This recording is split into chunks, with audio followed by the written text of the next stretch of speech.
This is the menudo. It's already done, the menudo now. I put the potato and onion. Potato and carrots is already inside, and the black raisin is already, so it's give this, the taste is so nice. I just add orange, bell pepper, and I just add the green pepper. I just add the red pepper, and I just add the yellow pepper. You just only put and mix everything. This is already, the chicken is already done. So you just only wait for 10 minutes. This is already done. You just taste it, the salt is good or not. I put the tomato sauce, so it will become red. This is the menudo recipe.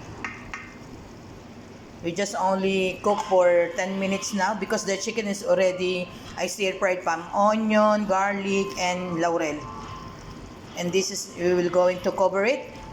Thank you guys. Cover and cook for 10 minutes.